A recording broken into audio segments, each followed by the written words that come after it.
Good afternoon, Kirsteen. Good afternoon, Benjamin. Good afternoon, everybody. Let's just wait a few seconds for people to connect. I see the numbers going up, so let's just wait for a few people to be connected before we start.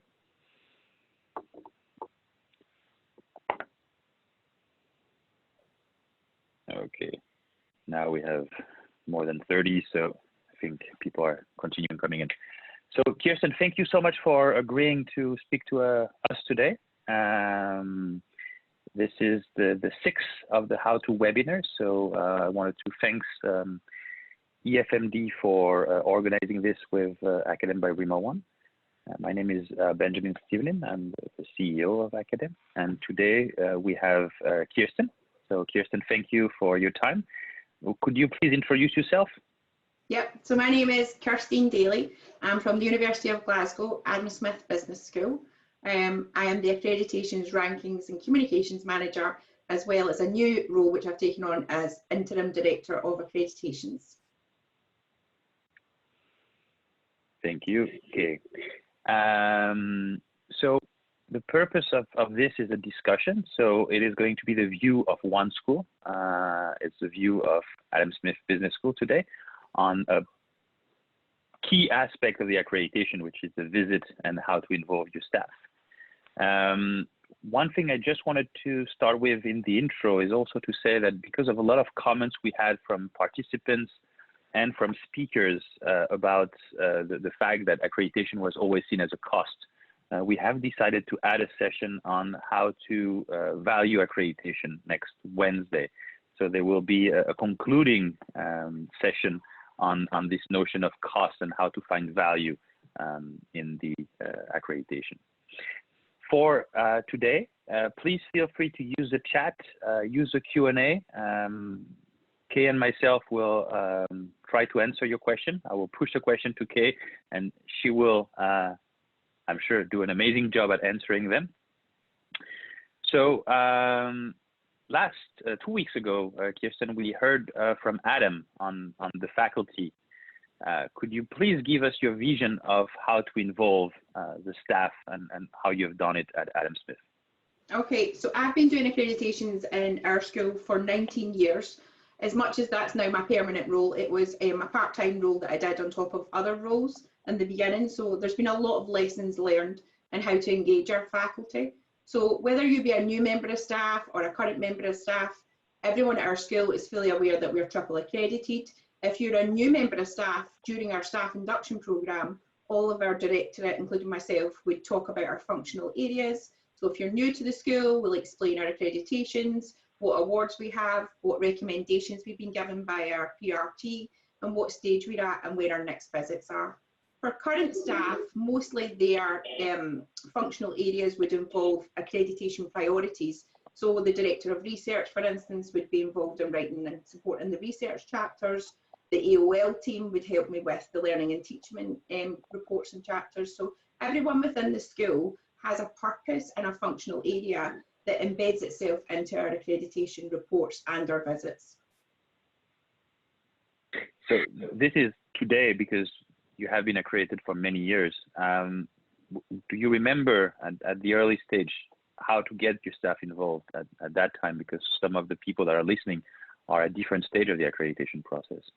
I think in the early stages, it was the management school who were basically driving the accreditation process, but we had good relationships with accounting and finance and economics at the time, and we still do. So it was about how you involve them. And I guess one of the best things to do is try and create champions within your subject areas or the functional areas and get people on board to understand the accreditation processes. We also have sent a lot of our staff on the accreditation standard seminars.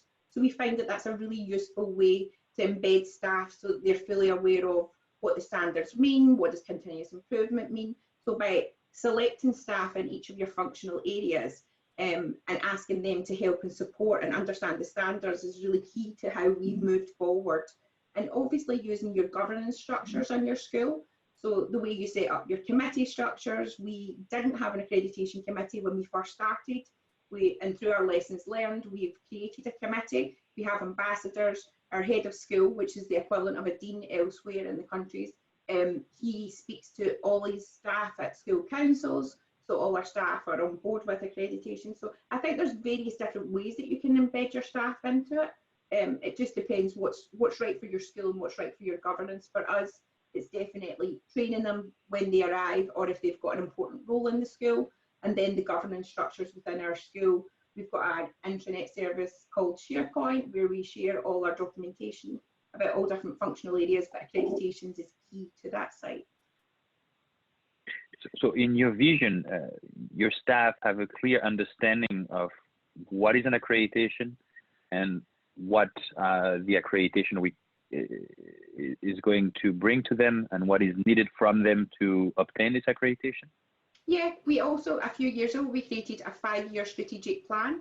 And in our 5-year strategic plan, there's a tab for each accreditation. So going forward, you can see all the recommendations that we've been given, who's associated with the recommendations, who's responsible for them, what's their timeline, what's their progress. So by creating that 5-year plan, it meant that all functional areas within the school were involved in it. So it could be AOL, it could be connections with practice, which is corporate connections for us. It could be faculty qualifications. Everyone has a purpose in the 5-year plan. So all the heads of subjects, all the directorate are involved. And then there's other people that support those plans. So that's one way that we've got our staff on board so that it's fully transparent. No matter what, if you've just joined the school or if you're an existing member of staff, everyone has access to these files. And accreditation is embedded into our school strategy as well. So that's one thing our head of school has made quite clear to all of our staff. And he talks about being triple accredited and the value of triple accreditation in terms of staff recruitment and student recruitment. You're talking about transparency, and one thing that Isabel and Geraldine were talking on Monday was this notion of sharing the report, sharing the comments of the PRT team. Is that something that you go also in the transparency and be able to give access to everybody for this information? Yeah, so when we're writing a report, we have quite a lot of co-authors, so it's not just the accreditation team who write the report. So there'll be the director from our school executive, all the functional areas, and we go through various drafts of the report, and each of our governance structures, so within our committee structures, we'll share drafts of each of the chapters. Once we get to the final drafts, and we're about to publish to the PRT, we use our SharePoint site to ensure that all our staff have access to our appendices, they have access to the report, they have access to who's going to be on the PRT panel, because we would publish that in advance. They have access to everything that the PRT would have. And then we also have briefing sessions for all of our staff as well. So this document is really the basis of the preparation of your team, because when we talked to Adam a few weeks ago, he was mentioning about preparing the faculty. So being able to share this document, you're asking people to read it, and like that they start the preparation for the PRT visit. Yeah, so they start the preparation, and also the briefing sessions are really helpful. So we'll create FAQs, we would have briefing sessions for each of the groups that are going to meet the PRT, just to prepare them for what a visit's like. Remember, some of the staff are new, they'll have joined the school, and so they might not have been through an accreditation process before. So it's a lot of documentation to digest, but we try and create summary versions for each of our staff in the meetings so that it's not a 50-page document that everyone has to read. So we have different ways that we do that in the team briefings, create FAQs. Depending on what happens in the team briefings, we might then alter our FAQs and then provide more information for the staff. So that's one way that we do it, to be transparent so that everyone in the school is fully aware of what's required of them when the visit happens. And how do you define the people that are going to be part of the visit? It's actually quite easy in our school because of the way our governance structure is set up. So if you think of a visit, and most of the sessions are taken by standards or chapters. So AOL is relatively simple because it's your learning and teaching team. Or if it's the chosen programme, it's the programme team from learning and teaching. And when we look at the research meetings, our research areas are split up into 10 clusters in our school. So we have 10 cluster leads, we have a director of research, we have ref champions. So for me, because I've been doing it for a long time and I've spent a long time in my school, I do know all the kind of like areas of responsibility in the school. So I do find this relatively easy. Even if, like, for instance, you have the finance meeting, we've got a really strong finance team. Our head of school would be in there, our new head of professional services. So for me, it's relatively easy, but that's probably because I have a lot of knowledge and I know my school inside out. But that's the thing, is knowing your school. And when you, a lot of the people that we had on the series were talking about this notion that some people only have a small vision of their school and not a global vision. So between the moment when you finish your report and the moment your PRT is coming, what do you put in place to make sure that they know the best practice, that they have heard about like the amazing things that maybe another cluster of research is doing? Like, how do you move the data around for everybody to be on the same page? So one of the things that our new head of school created was this concept of a school council. So a school council is where all staff are invited to attend. So that's your professional staff and your academics. And we would use school councils at special times throughout the year. So that's a good example of using a school council to basically bring the knowledge to your school about your accreditation experience, sharing best practice. It's an opportunity for those who have been in all of our PRT meetings to share their information with the other school members. So we found that to be quite a useful way of doing it. And we have 3 functional areas in our school. So we have accounting and finance, economics and management, and they meet as subjects like 4 times a year. And the head of school gives a 10-minute update at each of these meetings. And so again, that's an opportunity for the accreditation team to come in and be asked any questions in preparation of the PRT visit. And also, I think it's really important to share who your PRT team are going to be for a visit. For us, that's been key to finding out any collaborations or any networks where the PRT might know staff from the University of Glasgow, so that we can organise for them to welcome the PRT team as a peer or a friend, and we organise catch-ups and things like that. So that's just another way that brings your PRT team and your staff together. So you're actually going to my next question. It's a really good transition.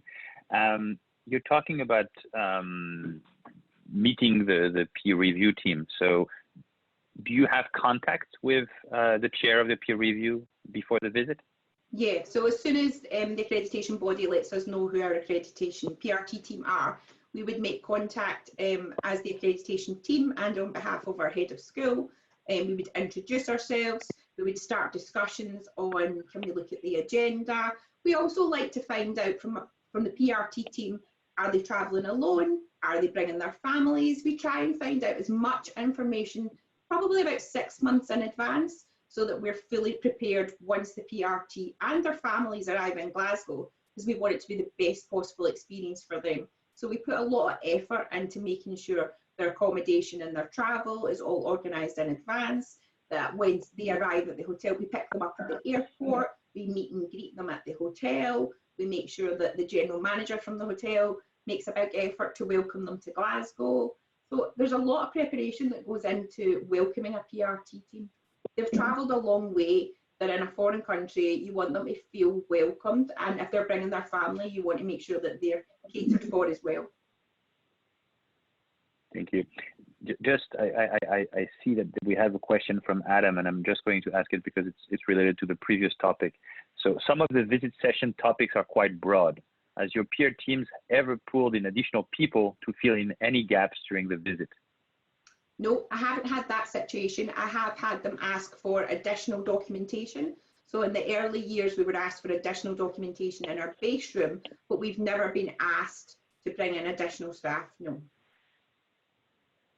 Okay, thank you. So you were talking about this preparation of the visit and organizing the welcoming of the team in Scotland, welcoming them at the hotel, making them at home and welcome. So I think here you have a lot of things maybe that you do, because when we were preparing, you were giving me example of different things you have organized for them. Could you maybe give us a few examples? Yeah. Okay, so one of the first things we like to find out is if they're bringing their families, because we know that the PRT spend a lot of time in your school, But if they're bringing their families, then what are their families going to do? So we had, in 2018, for our Equus visit, we had a member who brought his wife, and she was really keen on whiskey, and she was really into food and things like that. So we put together like a showcase of all the distilleries around Glasgow and Scotland.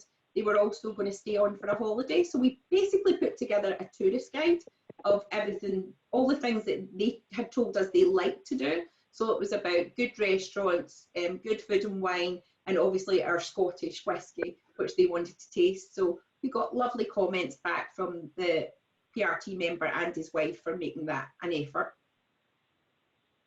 Thank you. Question from Maria Cristina. Beside the logistics, is it proper that the director is in contact before the process initiates? So how much contact can you have with your the chair of your peer review? I think it depends on your chair, if I'm being honest. There are some chairs that are just, they're quite straightforward. They just want to agree to the agenda. They might not have a lot of communication with you. I think you just have to not guess, but you can tell from your email correspondence how much interaction you need to have with them. Sometimes we've noticed that the chair might pass us to their PA and we end up dealing with their PA, but we like to touch point with them, like 6 months in advance, then maybe like a couple of months in advance, and then in the build up to their travel, making sure that they've got their tickets and everything's on schedule. So I think you just have to gauge it depending on the conversations that you're having with the chair. And since your Triple Crown are multi-accredited, do you see a difference with the communication with your PRT depending of Equus, ACSB, or is it always the same? Like you have the same process in place? No, I'd say it's the same process. Like once we know who our PRT team are, regardless of the accreditation body, we would reach out. Some are more communicative than others, and we work with them if they don't want a lot of communication and they're happy with all the arrangements we've put in place. But it's the same process for all of the accreditation bodies that we follow. Because what Geraldine was telling on Monday was the fact that when she was a chair, she really liked to engage with the school, maybe to be able to comment on the reports, to give them pointer. So maybe it's for more initial process, but do you also engage that much with your chair? Yeah, I mean, we have in the past. Obviously now we're triple accredited, but when we were going through like maybe our first re-accreditation, our chairs really became almost like mentors to us as well, and they would have more in-depth conversations with us in advance and even afterwards, I have to say. So I think it just depends on where you are in the journey. I think when you're in the initial stages, it's a really important relationship. But as you progress through re-accreditations, you don't heavily rely on them as much. And obviously, depending on who your chair is, they might be really busy and they might have multiple accreditations. So it's worked for us well in the past. Thank you. So you were telling us about like the research you're doing on the peer review team. So you're a bit the big brother of the peer review team. Can you share some example on that and on what you're looking for, why you're looking for that, and how you are impacting your visit with this information? I think for us, it's also to find out what connections do the PRT team have with staff at Glasgow. And I think nearly every visit that we've had, there's been a member of the PRT that has had colleagues or peers from Glasgow. So I think that's a really important point of contact. If they're friends, it's good for them to know they've got a friendly face when they arrive in Glasgow. So for me, that's about connecting them again. But also to find out what's their likes, what's their dislikes. I mean, we've had quite a lot of funny stories with our PRT. Like they can have some really strict dietary requirements and things like that. So you really have to do your research to make sure that when they arrive in your school, it's their home for just less than a week. You want them to feel comfortable. You want them to feel they've got friendly faces. They're in these meetings like 7 hours a day. So you just want to make it as comfortable as possible. So connecting them with their peers that they know, if they've got joint research collaborations, it's good to create more networking opportunities.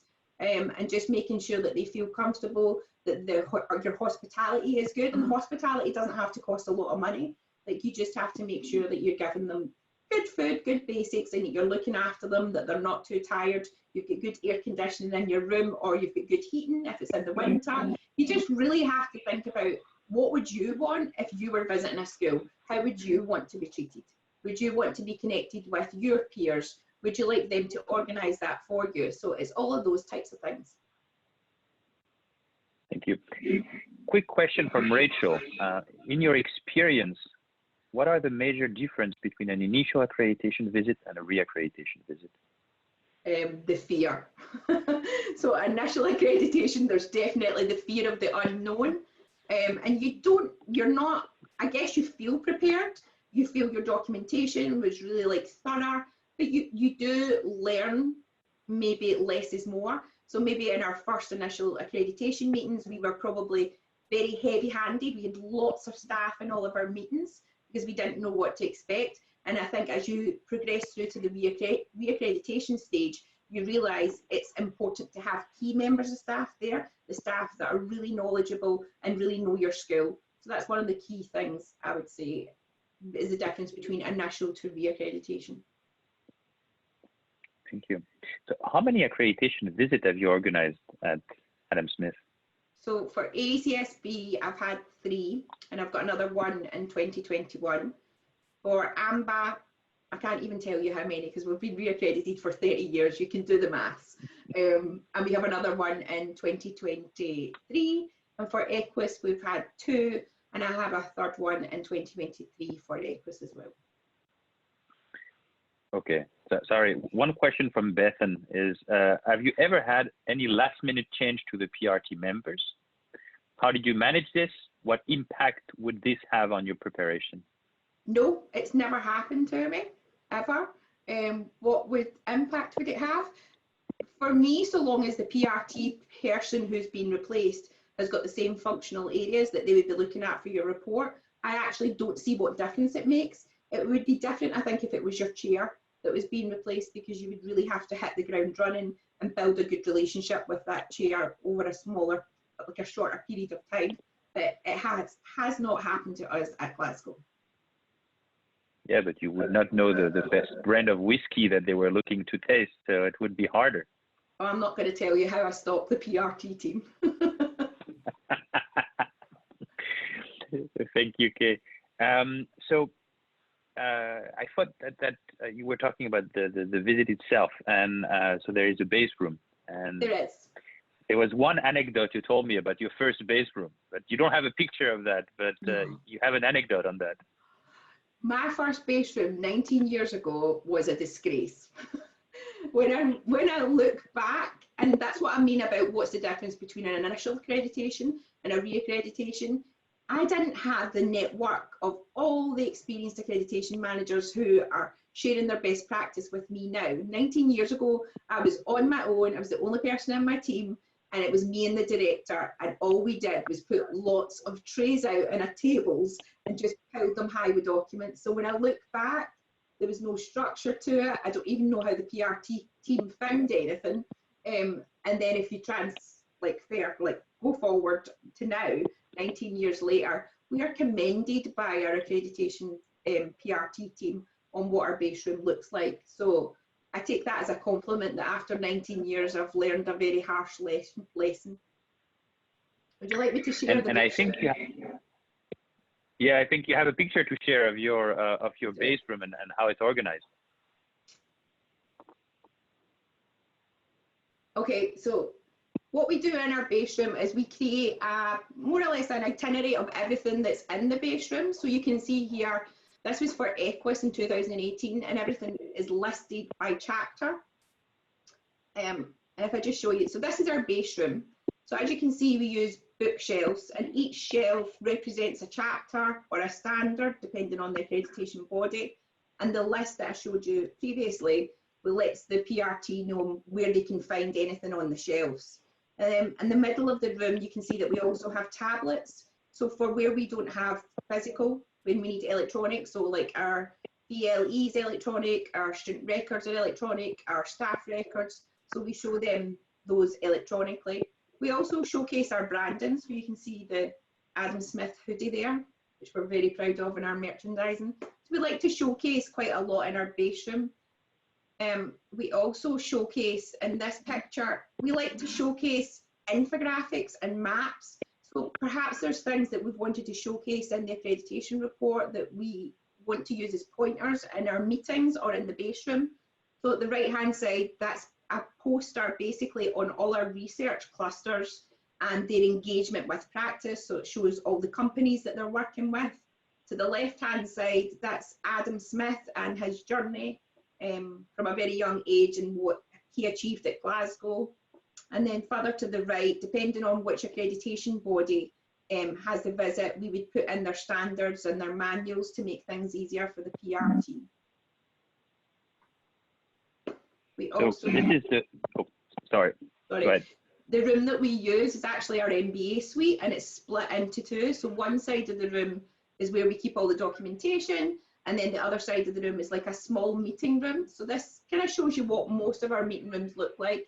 So we use place names so that all our staff and the PRT know where they're going to be sitting for each of their meetings. So first question from Florence is it a good idea to have an electronic base room? So I understand that you have both electronic and presential base room, right? Yeah, I've never just had a electronic base room. I know that that might be the way to go, but we like to showcase a lot of our documentation. We like to showcase our student work, our research. The staff CVs in particular take up quite a lot of room, so to look at them electronically would be quite a lot of work. But everything we have in the room is also electronic. So I'll just go back and show you it. So you can see here, that's where we have, that's been 4 PRT that are there. So they have the tablets for those things that are electronic. But for us, it's both electronic and hard copy. We've never actually had a visit that's been fully electronic. Isabel is asking a question related to the moment, which is school may have to do virtual visit in 2020, 2021. And I know that Isabel actually has a virtual visit coming. So what additional advice would you have for school that have to prepare for a virtual visit and a virtual data room? To be honest, I think now that we're in the 21st century, most of what you have should be electronic anyway. Like for instance, all of our student work is now electronic. So it should be easy for you to show samples of this electronically. It's not you're going to be standing at a photocopier and scanning things. So it should be relatively easy to mobilize to an electronic base room. You might not provide the same documentation you would in a hard copy situation, but I think maybe less is more in this situation, and maybe the PRT team will be more appreciative of the fact that they don't want to go through screeds and screeds of electronic documentation.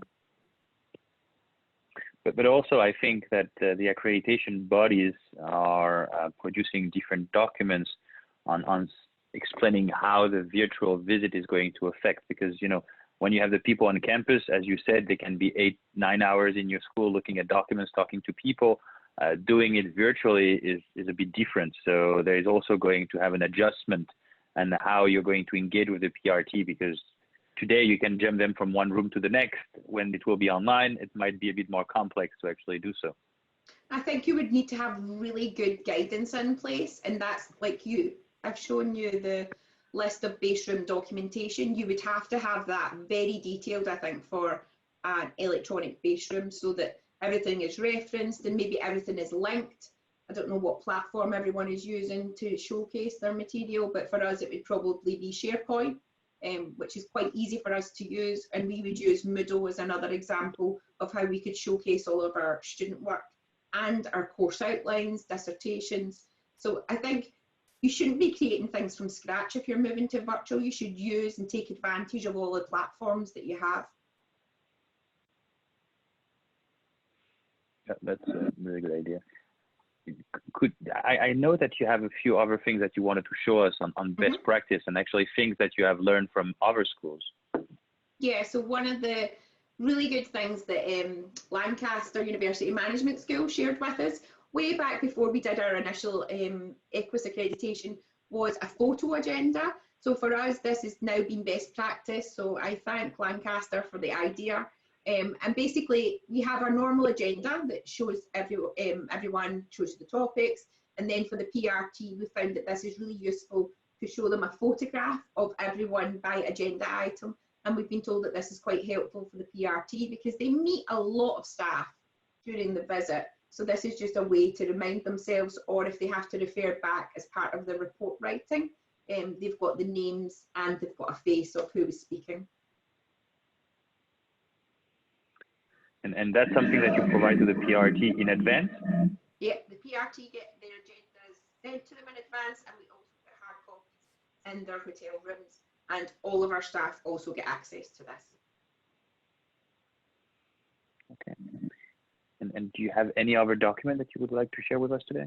I do. I have one more. So I don't know how well this is transferring onto the screen, but I guess one of the lessons that we've learned from initial accreditation to now is that when we first started our accreditations were classed as small projects, and now it's fully embedded into our school strategy. So I'm still going to use the term project here, but only because this is our project management Excel spreadsheet. So in our school executive, there could be anything up to 12 projects in any one given year that all the functional areas are working on. So for me, in the accreditation arena, I would have one of these documents for every accreditation visit that I have. And so it basically prepares all the staff in terms of when do we start writing the reports, when will the drafts be prepared, when do we start pulling together all the appendices. It'll also embed the school strategy into it. And so you can see here that there's actions, there's outcomes, there's who's responsible, and then there's timelines. And so this is reported on a monthly basis to our school executive so that they can see that all projects within the school are on track, and we use a traffic light system. So obviously in this one, you can see everything is green and that we completed and we were re-accredited. So this is just a really transparent way for us to keep everything on track. Really interesting. And so you have that for all of your accreditation process, but also now you're using that for a lot of different process inside of the school. Yeah, so if we, for instance, if we decide to create a new degree program for our portfolio, there'll be a working group and they will use this same Excel spreadsheet as their project plan. It could be our assurance of learning group who are using it. So every time the school creates a new project, which is then embedded into our school life, this is the reporting system that we use, and it is reported on a monthly basis. Thank you. So you're talking a lot about best practice. What are good things and bad things that have happened during your peer review team visits? Do you want funny things? I guess from experience, bad things that have happened is where we've not provided enough documentation, and we've definitely learned more is better. So in our base room, I've now learned to put more documentation in there and try to think like the PRT. If they're digging in a certain area, just give them the information, because if you don't give them the information, they're going to ask for it. And also maybe have some information to hand that you know they might ask for, but well, you're not quite sure it's a base room requirement. So we've had those types of situations. So I guess since early 2000s, we've got much better in ensuring that we've got backups in place and that all our documentation is there and available when they ask for it. You shared with me some anecdotes of your first visits. Would you be able to share them today with everybody? Maybe not my first visit, but one of my recent re-accreditation visits involved, as you know, you do a PRT dinner, and we host our dinners in our principal's lodging. So our principal actually lives on campus, has a lovely dining room, and all the PRT go there and they're invited for dinner. And in 2018, one of our PRT fell asleep. So it's an exhausting journey. I know that, to Scotland. We are quite far away from everyone. So that was quite interesting, but we did manage to get him home. He had a really good night's sleep and he came back the next day very refreshed. But nobody was offended. Our principal handled it really, really well, and so did our head of school. But it was a funny scenario. That's for sure. But you also, when you, with your role during the peer review visit, what are you up to? Like, do you jump from one meeting to the next? How do you handle, how do you coach everybody while the PRT is on site? Okay, so when we have a peer review team visit, we have multiple rooms booked. So all the rooms are technically on 2 floors. So we basically manage the team. So the team currently is 3 members of the accreditation team. So it's myself, Jan Shearer, and Alan, who's our junior at the moment. So we split ourselves between all the parallel sessions, and we ensure that all staff and students and corporates, whoever's attending a meeting, they all get a different time slot to turn up before the PRT. So we arrive there, we get everybody in advance, we get them all seated at their place names, and then we'll go and collect the PRT. So you really don't sit down during a peer review visit. You are literally running from meeting to meeting, making sure that the meetings are on schedule. Because I don't know if anyone else has experienced this, but I've had some of the meetings run over, and then you'll find that the PRT will split themselves up. You've got to have backup rooms, because if you haven't booked additional rooms and the PRT are having a really good engaging discussion and they want to keep the discussion going, they'll split the PRT up, and then they'll say, can you get me another room to start the next session? So that's happened to us quite a lot. So we do have that as a backup plan. And sometimes we need more staff when that happens as well. So everyone within professional services is prepared, and they know when we're going through a visit. I would say it's all hands on deck. Everyone is helpful, everyone is supportive. Your signage has to be really good during a PRT, especially when you've got parallel sessions going on. So one session might have all your undergraduate students in it, one session might have all your postgraduate students, and you don't want to get them mixed up because they're reporting to different rooms. So we definitely have a lot of staff signposting, staff, students and corporates. So and you're in charge of all of this logistics? All of it, with Jan Shearer, who's our accreditation officer. We're a good team. That's for sure. And we can say hi to Jan, because I'm sure she's listening. You're talking about a lot of things, but what kind of a budget are we talking about to prepare for a peer review visit? You don't have to share numbers, but like... Yeah, I'm not going to share numbers because I think that's unfair. But I think for us, because we are re-accredited and we've got the triple accreditation, the accreditation budget for us is just part of our annual budgeting round. But we do, like when we're in an accreditation visit year, we do get more money, because there are some years all the things that we're paying for would be travel and accommodation to conferences, or we're paying our membership fees. So there are years when our budget does not get used and it's very, very small. And then when we're in a PRT visit, our budget is much higher. And for us, we're in a situation where we have ACSB 1 year, and then 2 years later, we have AMBAT and EQUIS in the same year. So it's almost like we double our budget in the year where we have double accreditation visits.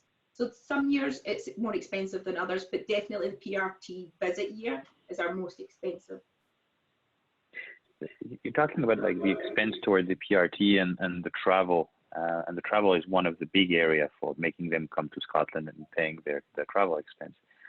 I heard a lot of schools now are more and more reluctant and on saying to the accreditation body, look, you're wanting to get us PRT from Australia and again from South America. Amazing, but in terms of cost, it's tripling our budget. Like, do you already had this experience? Like, did you have a discussion with the accreditation agency by being, look, could we have a European, because in terms of cost, it would be lighter? Did you have this kind of moments? So yes, sometimes we've had moments about that, and it's more about the class of travel that is required, especially when they're coming from Australia or further away. So we do negotiate on that, because that's where we find our most expenses in the business travel that we're required to book.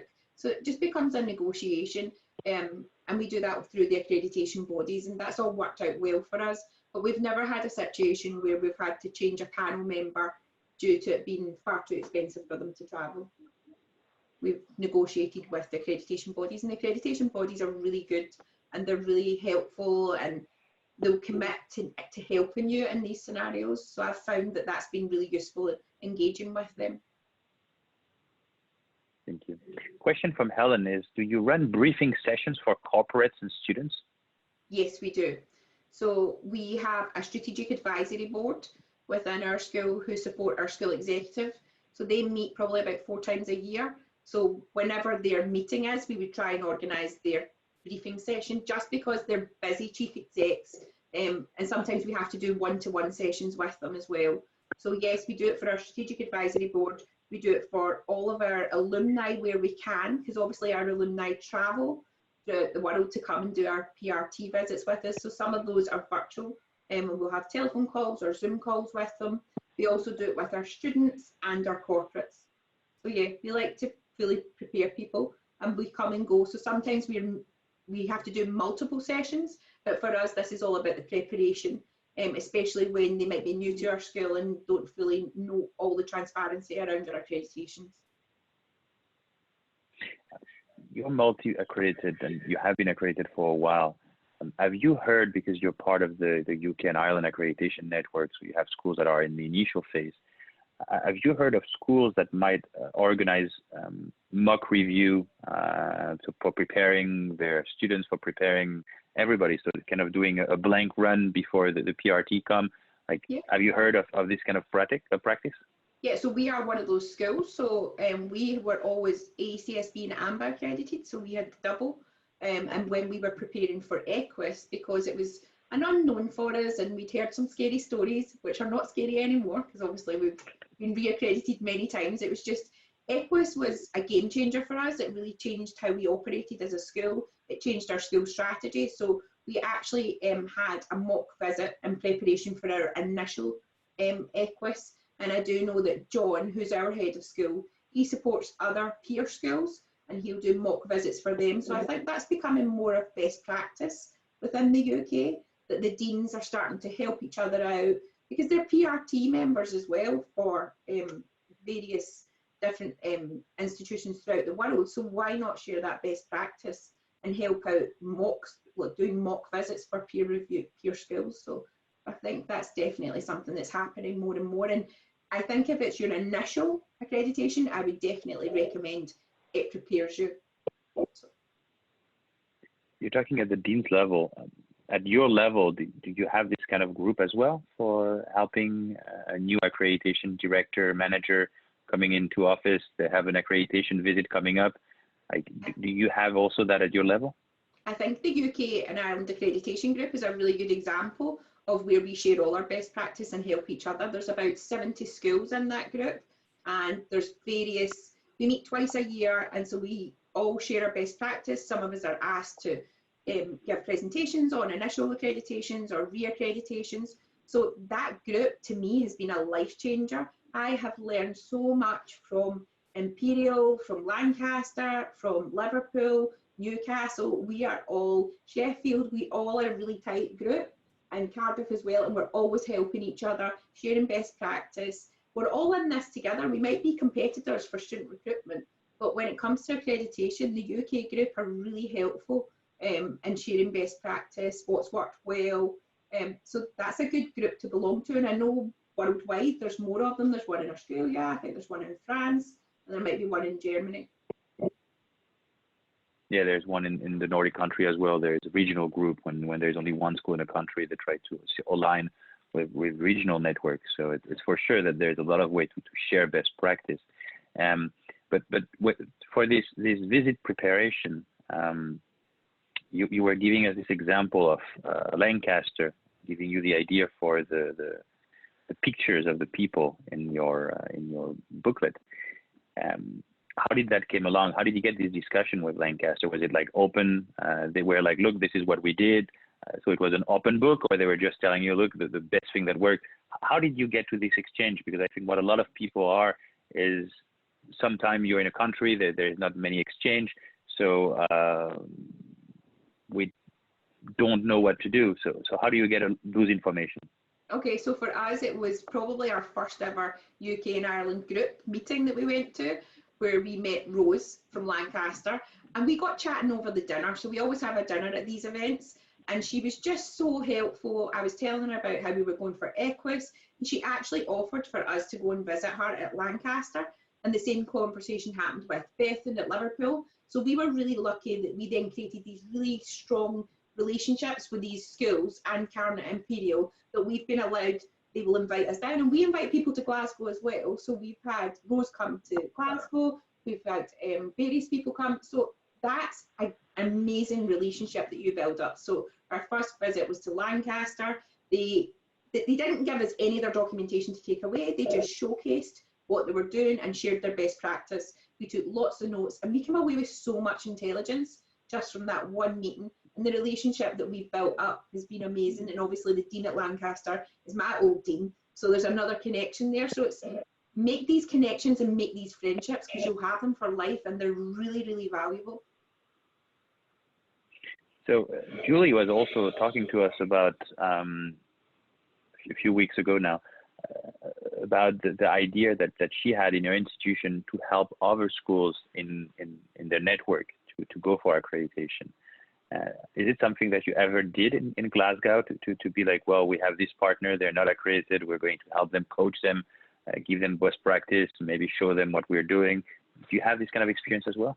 Yeah, I mean, I've helped schools that are going through initial accreditation. I'm not going to name them, but they've reached out to me and I've helped them with preparations for report writing, preparations for preparing for a visit, sharing best practice. So I think that's about the UK and Ireland group. Like, if people reach out to you, we're here to help them. So why not share my experience? So yeah, I've definitely helped probably around 6 schools. I've also helped some schools internationally. I'm also a mentor for the QA Academy and EFMD. So through that, I've been sharing best practice with my mentees. So it's an opportunity, and you learn so much from these other schools as well. So it works both ways. And there is a lot of message coming in from Australia and New Zealand talking to us about the ANSQUAN group, which is Australia and New Zealand Accreditation Network, which is a great network of schools, and they meet on a yearly basis and share best practice. So there is this kind of same elements worldwide, and I think it's key to have them, because a lot of schools, they arrive in the accreditation process, are looking at the accreditation standards, so it's already a discovery, and then they have to align the discovery to their own national settings, and it's always better when you have someone that already have lightened the path to actually go in their footsteps and not get drawn into some mistakes that could have happened. So it's really interesting. I mean, for us in the UK, it was definitely, I was part of one of the founders for the UK AIG, so I've been in it for a long time. And it was Rachel, who I met at an Amber accreditation, who wanted to create it. She was just like, oh, we all sound like we've got so much to share. And she was right. She created an amazing opportunity for everyone in the UK. So for me, it's been life-changing. The experience, the wealth of knowledge that they will share with you is just phenomenal. And we have great chairs as well that are obviously sharing their experience. We've had academic chairs, we've had professional services chairs. I mean, I'm not just going to say it's all one big happy family, but we meet twice a year, and it's a commitment. So to travel all around the UK and see each other and tell each other how we're doing, what are our niggles. Some of it's a bit like therapy, and if you're in the accreditation professional services, you need some therapy. So it's good. Question from Hannah, going back to the visit, is how many staff, students, and corporate connection alumni are interviewed by the PRT during the visit? Do you have a defined numbers, or it change, or is it up to you, or? It's up to us, but we have large student numbers, so we try and ensure that we have a good representation from bachelor students right through to PhD students. So we probably select about 50 students in total, because bearing in mind your students are split into parallel sessions. So we try and have at least, if you pick 50, then we try and have at least 20, because you will get some dropouts from students. It's just understandable, they're busy, they've got timetables. So we probably have about 50 students. Our corporate connections, I would say we would aim for about 15 and hope that we would get a dozen of them. Our alumni tend to be more precise, because they are travelling around the world, and we actually know because we organise their travel and when they'll be coming in. So we'll maybe have probably about a dozen alumni as well. But we would also have local alumni that are committed to us. And these are great ambassadors for Glasgow. Like, when the PRT are finished in these meetings, the acknowledgement we get about the passion and the community that they feel, it's just overwhelming. And so they are great meetings to have. So choosing and selecting your alumni, your students, and your corporate connections it's quite a strategic move, but for us it's paid off so well. How do you choose them? For our students, we choose them by class representatives. So we have every single class has a staff student representative.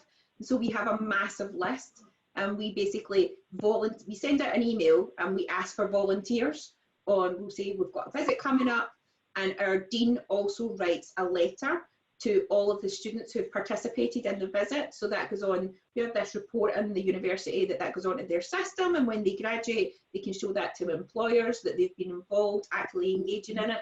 And we also do that for the EQUIS report. So in EQUIS, the students write a report. So the students get another dedicated letter from the dean about how they've been involved and what their engagement's been. So our students are really on board, so it's been quite easy for us, and we have a whole list of them to choose from. That's for the students. What about the corporate and the alumni? Corporates, it's for those that we've got really good engagement with, and we've got really good relationships, and we're building things with them. To us, that's quite easy because we speak to these people like every other week or every other month. So we already have the connections with them. So, and some of them sit on our strategic advisory board. So we tend to reach out to a lot of them, and obviously they're really busy people and they might not be able to make our visit dates. That certainly happens because obviously they're chief execs. So we tend to choose more of them in the hope that we'll get as many as possible. Okay, well, thank you, Kirsteen. So I hope that answered Anna's question. So you gave us a few anecdotes. You talked about the budget, but if you had to look back in all of your visits, because you have, as you mentioned, you have been commandeered for your data, for your base room, so you have a lot of experience. What are the key things in your vision to always have in mind when you prepare one of these visits? I think for us, the fact that it was just a small project all those years ago, I think now that it's not a project and it's embedded into the school structure, that's obviously changed how we operate in our accreditation. So for me, that's been a massive lesson that we've learned. Can you ask me the question again, Benjamin? What are the key things that you always keep in mind when you're going to have a peer review visit? Like we talked about the budget, we talked about different aspects, but for you, in your mind, when you're preparing for that visit, what are the key things? Because you have the process in place, you have a lot of different things in place that are really interesting, and I don't have seen that in a lot of schools, but you have everything so well organized. So what do you always have in mind when you prepare for those visits? I guess for me, it's communication. I mean, obviously, I've got communication in my title. So communication for me is really key in our school. And I think because I've held quite a lot of roles in the business school, so I've obviously been a learning and teaching manager, I've been a postgraduate manager, I'm at the hub of professional services. So the fact that I can rely on all of our professional services to fully pull together, and like obviously we have a marketing team, we have a recruitment team, we have a comms team, we have staff that are fully aware when we're in an accreditation visit, when we're in the preparation for it. So it's all hands on deck in our school, and I think that that's key when you're building relationships in a school. You have to know who all your staff are. Who can you call on at any moment when things are tense? Accreditation visits are really, really busy, and you do need everyone to be available to you. So for me, I think building all of those relationships in my school and having all the senior management respect me, and the fact that they listen to my advice and my guidance, I feel like I've really built that up within my school. And obviously I've been here a long time, but it wasn't like that in the beginning. So I've learned throughout each visit how to improve things, how to involve the staff, how to make sure that everybody, the visit's not just about the accreditation team, it's about the entire school. And I would say that our school probably feel like that now because we involve so many of them in the preparations. So you have a lot of different hats at Glasgow. You did so many things. You have so many different roles. Some of the question we had, when you were in Budapest at the QAA seminar, that was also the question is, if you don't have a seat at the board table, like how do you push this message to the top management? So would you have some advice on that?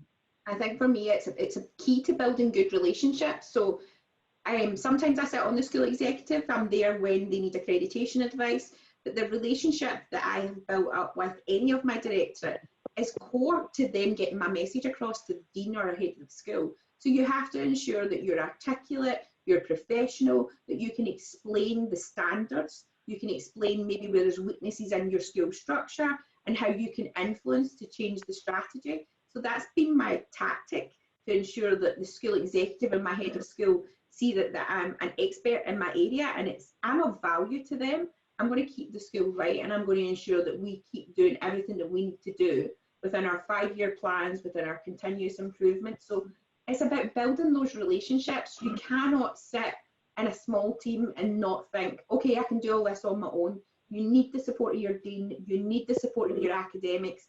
And if you're sitting in a little silo where you believe that people are just going to give you information, it doesn't work like that. You really need to create these networks, and just maybe meet people for coffee, let them know what you're doing, what areas you need their help and support in. I think it's about building that reputation up, that you're core to your school, you're going to help your school, they need you as an expert, and how can you provide guidance to everyone? So once the visit is finished, the PRT give you a report of their vision on the school, and they always put areas where you can improve yourself and things that you should do for the next accreditation. How do you pass that on to your team, to your staff, to everybody in the school? So as I think I said to you earlier on in the webinar, that we have our 5-year strategic report. So all our recommendations are in that 5-year report that everyone in the school gets access to. But we do share the PRT report. The PRT report is shared on SharePoint. There's obviously, if we get an accreditation, a big party. So that's the first communication that goes out, that we've achieved the accreditation. But there's always a link to the report and what the recommendations are, what our timelines look like. And thankfully, we've always been in a 5-year period. So we do have 5 years to make the recommendations. And then that's where you would see the project plan come back into place with the new recommendations. And then that would be updated on a yearly basis. And have you ever had oh, sorry, I have a question from Simon. Do you think AACSB and EFMD will benefit from having experienced accreditation manager, director, and peer review teams? Yes. I think Simon would agree on that one. I think it would be helpful. We're obviously not part of the PRT, but I do think we bring a different insight. But when your dean go into a visit, does he talk to you before going to the visit to make sure that he's aware of the latest modification in the standards? So you have this really close relationship and multiple meeting a year. But if he goes in a peer review visit, like, is he come to you and ask you questions? Not necessarily in that order, because we meet our head of school all the time. He sits on my accreditation, or our accreditation committee. So I meet John all the time. So for John and I, we're constantly sharing. Like if I'm telling him that, like for instance, the AACSB standards are changing, I've got a session with him so that I can bring him up to speed. So he doesn't do it in preparation for a visit, because I'm constantly talking to him. If there's something new happening in the accreditation world, or there's been a change, or there's a new school, John will hear from it from his accreditation team. They like to keep him up to date. And whenever we come back from a conference, or we've been to the UK AIG, we always do like mini reports so that John and the school executive are up to date on what we need. John is a very engaged dean. He does all the training that he's supposed to do, and he's very collegiate.